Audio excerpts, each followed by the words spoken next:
અરે વાગડ મને જીવથી વાલું, વાગડ મને જીવથી વાલું, એ ગોમડું મેલાય નહીં, શેરમાં મને નહીં ફાવે, મારે ગોમડે રહેવું છે, શેરમાં મને નહીં ફાવે, મારે ગોમડે રહેવું.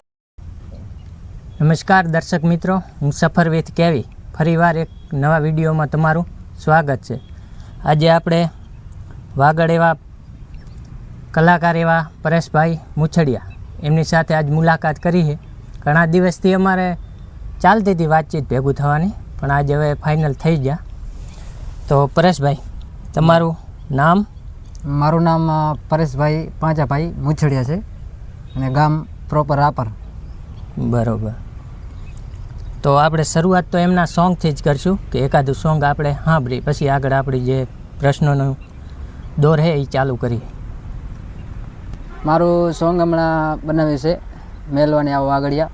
એ ત્યારે ખૂબ સારું ટ્રેનિંગમાં ચાલે છે.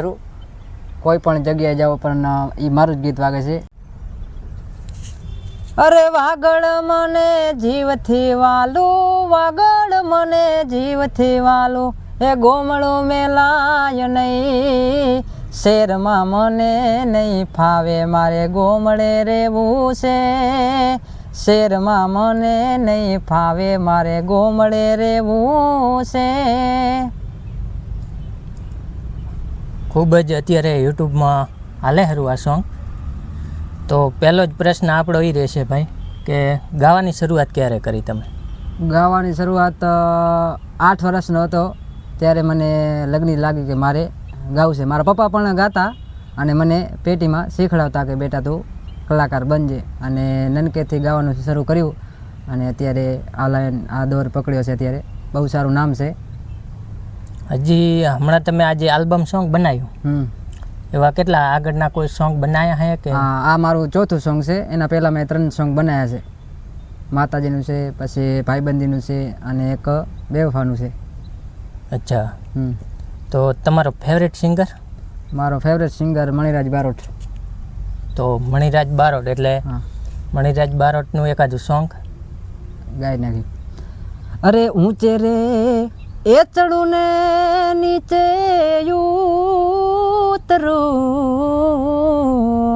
એ મણિયારા જોવું રે, એ બાવલિયા તારી વાત, મણિયારડો રે જીઓ ગોરલ જો, સાયુબો રે પમરિયા પાલાવાળો મણિયાર, એવી અણિયાર રે આખ્યો વાળો મણિયાર.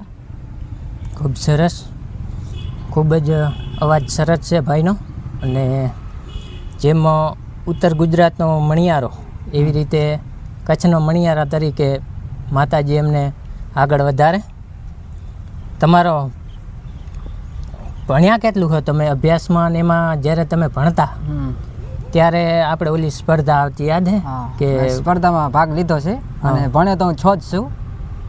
મને કોઈ અનુભવ નહોતો કે હું આટલે સુધી પહોંચીશ. સ્પર્ધામાં મેં ભાગ લીધો હતો. એક મેં ગીત ગાયું હતું એમાં તેરી લાડકી મેં, ત્યારે મને ઇનામ દીધું હતું. એટલે ત્યારથી મને એમ થયું કે ના, હવે મારે ગાયા જેવું છે એમ. અને ત્યારથી મેં નિહારે છોડી દીધી હતી અને અત્યારે આ જ દોર પકડી લીધો હોય આપણે. બરોબર. ત્યારથી ભણવાનું મૂકી ને આ દોર પકડી લીધો. હા, ગાવાનું. ને એ સ્પર્ધામાં જ્યારે ભાગ લેતા ત્યારે તમે શું કહે રાપરમાં ભાગ લીધો, તો પછી રાપર છોડીને ક્યારે ક્યાંય ગાવા જવાનો મોકો મળ્યો? હા, હમણાં એના પછી અમુક એવી સ્કૂલમાં મને સાહેબ લઈ જતા ગાવા, અને હું પણ બધાએ વખાણતા કે પછી અવાજ સારો છે, ગીત ગવરાતા કે પછી આગળ સાહેબો કહેતા કે અવાજ સારો છે અને આ નામ રોશન કરશે એમ. અચ્છા અચ્છા. તો પછી રિયાઝ કરો કે અત્યારે? રિયાઝ સવારના 10 વાગે રિયાઝ કરું.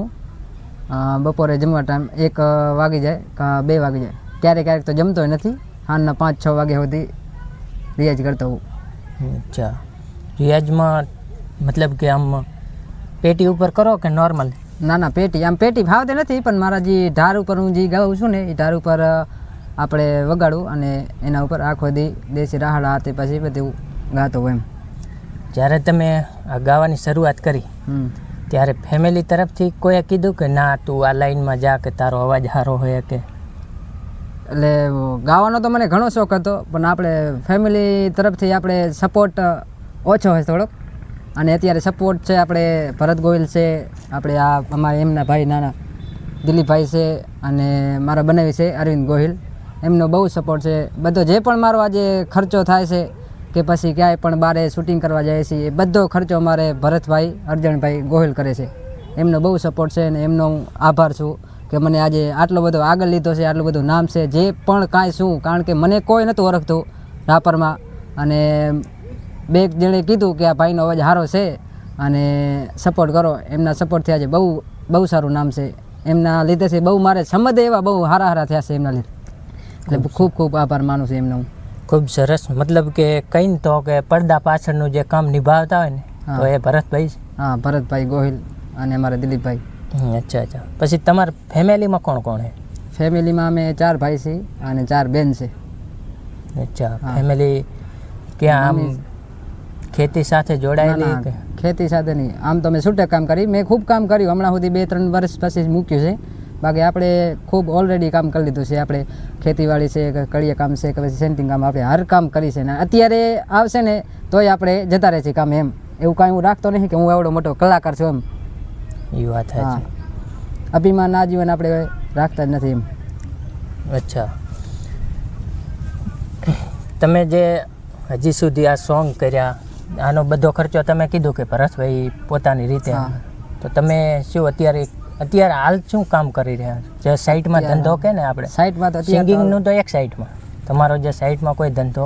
ના, હાલ મને મારા મમ્મીનો આભાર કે પછી મને કામે નહીં મૂકતા. મને એમ કે તું તારી લાઈનમાં ધ્યાન દે એમ. મારો ભાઈ, નાનો ભાઈ દુકાનમાં છે, મોટો ભાઈ કંપનીમાં છે. બરાબર. પછી મને એમ કે તું તારી લાઈફમાં ધ્યાન દે અત્યારે, નહીં તો પછી આવી જશે એમ. માતાજીની એટલી મહેરબાની. તો ખૂબ સરસ કહેવાય, કારણ કે ફેમિલી જો આપણને સાચવે ને તો જ હચવાય. બાકી તો કામ સાથે અને આપણું સિંગિંગનું બધું એક સાથે તો થવાનું હોય ને. ના. હા. તો વરે હું પાછું એકાદું તમારે કચ્છી સોંગ એકાદું સાંભળવા માગીશ. કાંઈ વાંધો નહીં. હો અરે વીરો પેણે વીર લાડકડો પરણે, મુજો વીરો પેણે વીર લાડકડો પરણે, બજે ઢોલ રે નગારા એ મુજો વીરો પેણે, એ બજે ઢોલ રે નગારા એ મુજો વીરો પેણે. અમારું ફેવરેટ સોંગ છે. હા. અચ્છા. તો પછી હવે આગળ શું અત્યારે તમારે કંઈ કાર્યક્રમ ચાલુ છે કે? હા, કાર્યક્રમ હવે સિઝનમાં આવી જાય છે અત્યારે તો, કારણ કે હજી તો 2 પંગથિયામાં ચડ્યા જ છીએ, એટલે પછી પ્રોગ્રામ આવી જાય 4-5 આવી જાય, ઓછા આવે. પણ નેક્સ્ટ ટાઈમ કોઈ આલ્બમ સોંગ રેકોર્ડિંગ કરવાનો આઈડિયા એક? સોંગ તો બનાવું છું પોતે, મારા પોતાના લખેલ ગીત છે, કોઈનું કોપી નથી કરતો. શબ્દો મારા અને રાગ ઢાર પણ આપણું છે. અને હાલ મારા કને 2-3 સોંગ પડ્યા છે અને બનાવવાની તૈયારી હવે કરશે. અચ્છા. જે તમે આ રેકોર્ડિંગ ને શૂટિંગ કરો એ સ્ટુડિયો તમારો જ છે કે?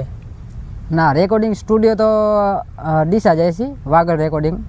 અને આ શૂટિંગનું એ અમારે ભરતભાઈનું અમારે પોતાનું છે, Gohil digital Rapar YouTube channel. બરાબર. પાછું તમારી જ યુટ્યુબ ચેનલ ઉપર? અમારી ચેનલમાં નાખી છે મેં. ખૂબ સરસ.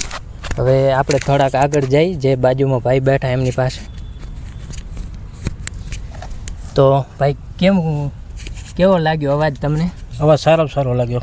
કે આમ તમે શું લાગે, સપોર્ટ કરવાની જરૂર? હા, સપોર્ટ કરવાની, ફૂલ સપોર્ટ કરવાની જરૂર છે. એ તો ભાઈએ કીધું કે અમારે આ ભાઈનો ને એમના મોટા ભાઈનો ખૂબ સપોર્ટ છે. એટલે મેં જોયું જેવા હું અહીંયા આવ્યો ને એટલે આ ભાઈએ જેવો ફોન કરી દીધો એવા તાર ભાઈ આવી ગયા. કારણ કે જો સપોર્ટ કરે છે એ આપણને રિચાર્જ દેખાઈ જાય. એટલે ભાઈ ખૂબ સારો સપોર્ટ કરે છે, અને એના લીધે કોઈક વ્યક્તિ આપણો જો સપોર્ટથી આગળ નીકળી જાય ને તો એમાં આપણે ભલે આપણી રીતે સપોર્ટ કરતા હોય પણ ભગવાન એનું ફળ જરૂર આપતા હોય છે આપણને. સાચી વાત? સાચી વાત છે. બરાબર. તો મિત્રો આપણે હવે આપણું અહીંયા સમાપ્ત કરીએ. નેક્સ્ટ ટાઈમ નવા વારે વિડીયો સાથે નવા કલાકાર સાથે મળશું. હા, તો રાપરમાં આપણે પરેશભાઈ મળી ગયા છે. તો ચાલો પરેશભાઈ, જય માતાજી. બહાર